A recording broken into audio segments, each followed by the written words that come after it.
welcome to a new episode of Subcast. Great to be here. Today, we're diving into something we see businesses wrestle with all the time. The big question. Exactly. Where should you really put your focus? Is it building up that brand awareness, making sure people know who you are?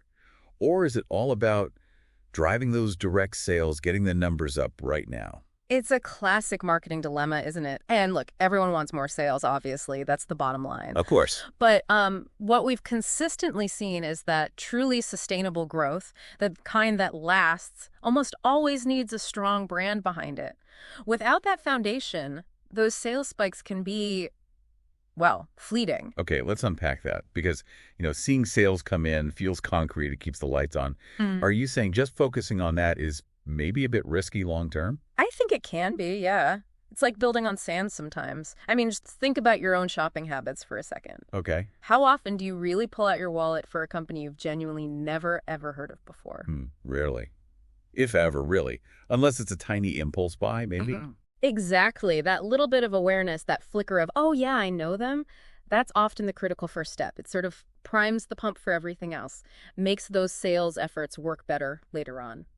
That makes intuitive sense. It's like trying to, ask someone for a big favor before you've even properly introduced yourselves. Right. A bit awkward. Right. You need that initial handshake, that exchange of names. So is there solid data behind this? Does familiarity actually, move the needle in terms of buying decisions? Oh, definitely. There was a Nielsen study, a pretty well-known one, that found something like 60% of consumers are much more likely to buy from a brand they already recognize. 60%? Wow. Okay. Yeah, it's significant. And what's also quite telling is that around half, about 50%, are more willing to give a new product a shot if it comes from a brand they already know and trust. So it's not just about repeat business for existing stuff. Yeah. It helps launch new things too.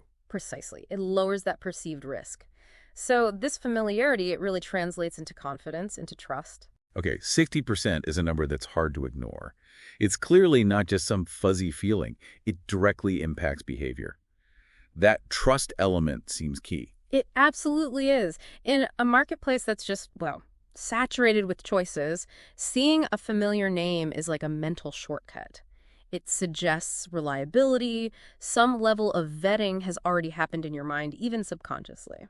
So when we talk about brand awareness, what does that actually involve? Is it just having a cool logo and running ads everywhere? It's definitely more than just the surface stuff. Those are part of it. We usually break it down into two main components. Wow. First, you've got brand recognition. Yep. That's basically, can someone pick your brand out of a lineup?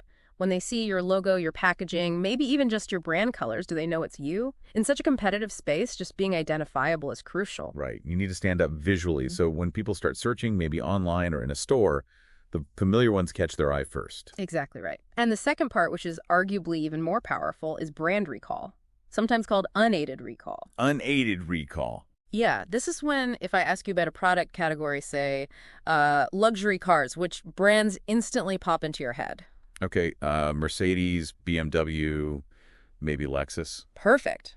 Those brands have strong recall for you. They're top of mind. The goal is to be one of those first 3, 4, maybe 5 brands someone names spontaneously for your category. Got it. So recognition is seeing it and knowing it. Recall is thinking of it without prompting. Like if I say streaming service, Netflix probably comes up fast for a lot of people. Exactly like that.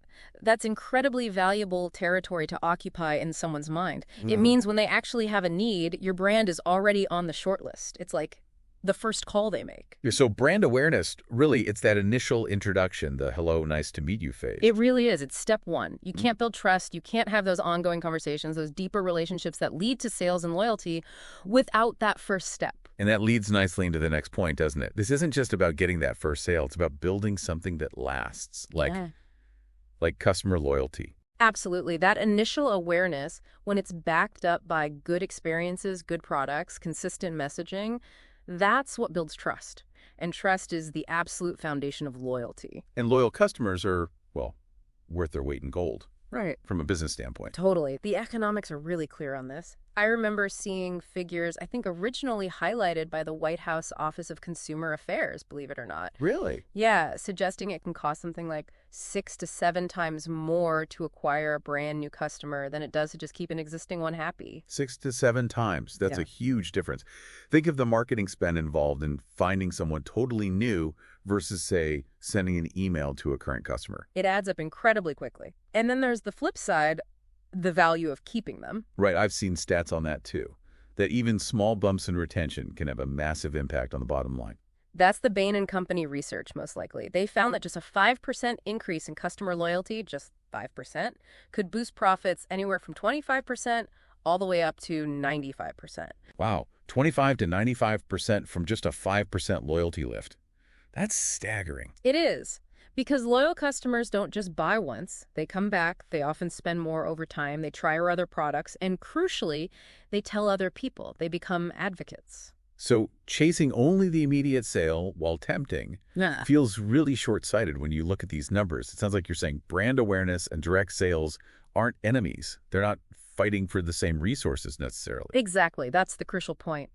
Viewing it as an either-or choice is where many businesses go wrong. They are fundamentally complementary. Complementary, how so? Well, think of it this way. Strong brand awareness makes your direct sales efforts easier and more efficient. People already know you, maybe trust you a bit, so your ads convert better, your sales team has warmer leads. Okay, so the brand work makes the sales work. Precisely. And the sales work, when done well, reinforces the brand promise.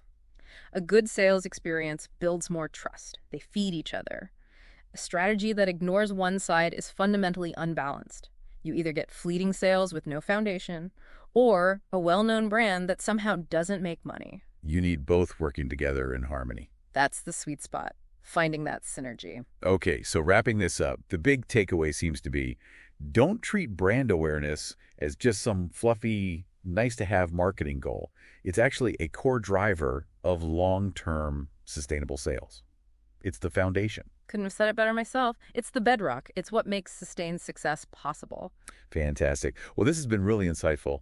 And naturally, if you listening are thinking about how to build that strong brand foundation or how to make your brand awareness and direct sales efforts work better together for that lasting growth. We can certainly help explore that. Absolutely. We at Subsign live and breathe this stuff. So if you're looking to build a marketing approach that drives real, sustainable results, please do get in touch. We'd love to chat.